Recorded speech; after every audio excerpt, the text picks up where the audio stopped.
श्रीमद् भागवत है ना, भागवत, आप कोई भी ग्रंथ को उठाओ, कोई पुराण को उठाओ, उस पुराण के अंदर गणेश जी की स्तुति सबसे पहले की गई है।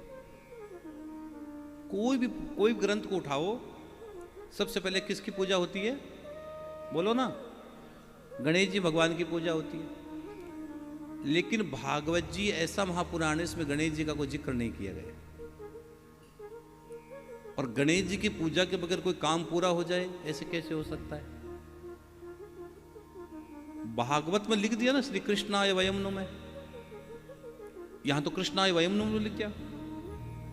क्यों? भागवत की खासियत यही है कि भागवत जी को गणेश जी ने अपने हाथों से लिखा है। और कोई व्यक्ति अपनी महिमा खुद कैसे लिख सकता है?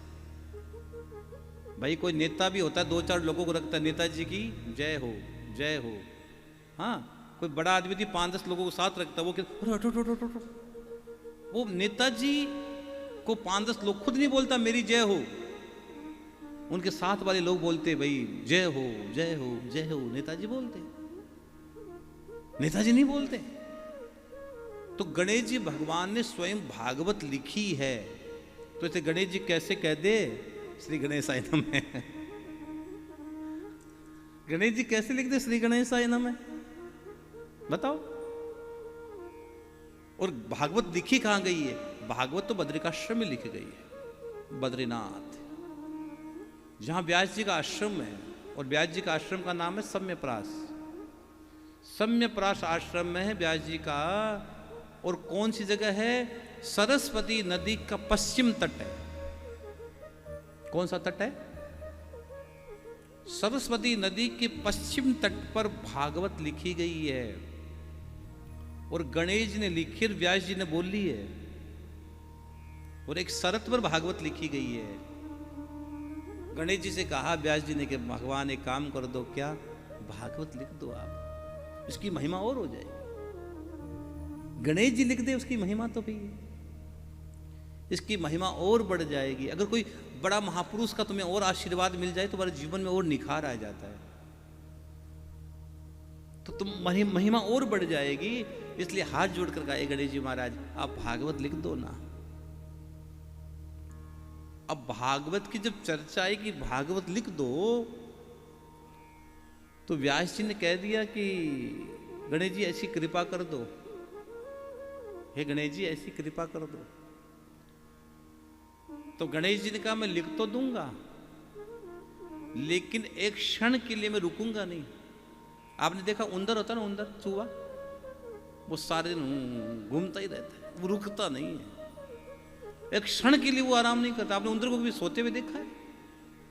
आराम करते हुए देखा? वो आराम करता ही नहीं है, उसका काम उद्योग है, वो करता है, प्रयत्न करना उसका काम है, स्वभाव है उनका। और उस उंदर से, चूहे से हमें शिक्षा लेनी चाहिए। जिंदगी में कभी भी आपको परिश्रम से दूर नहीं हटना चाहिए, हमेशा कुछ न कुछ आदमी को करते रहना चाहिए। कह रहे खाली दिमाग शैतान का घर। खाली दिमाग तो शैतान का घर होता है। खाली दिमाग में उल्टी उल्टी बातें आती है। और आप काम में अपने आप को व्यस्त रखो। अपने आप को जितना व्यस्त रखोगे उतने मस्त रहोगे तुम। और जब थोड़ी देर दिमाग फ्री हो जाएगा तो उल्टी उल्टी चीजें दिमाग में आने लग जाती है। एक सेकंड के लिए दिमाग को खुला छोड़ दो, या कोई काम में लगे रहो, कुछ नहीं है ना, सारे दिन इसका माला का जाप करते रहो, तुम्हारा कल्याण माला ही कर देगी। ये बच्चों नहीं, इन बच्चों को बाहर भेजो।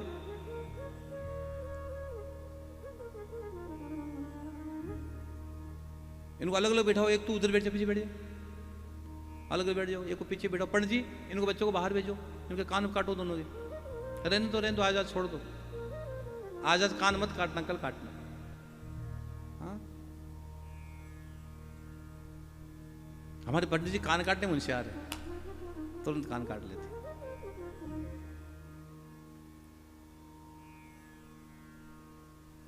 तो एक शर्त पर भागवत लिख दी गई। और वो शर्त यही थी कि मैं आराम से नहीं, मैं सीधा मेरा काम करता रहूंगा, मैं रुकूंगा नहीं। और जिंदगी का नाम रुकना है ही नहीं, जिंदगी का नाम ही चलना है। शास्त्र कहते चरे वेती, चलते जाओ, तुम चलते जाओ, रुको मत।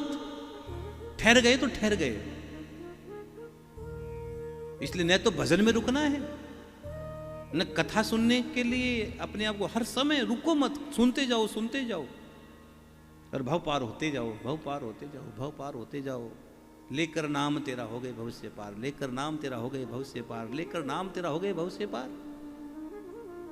रुक गए तो रुक गए, फिर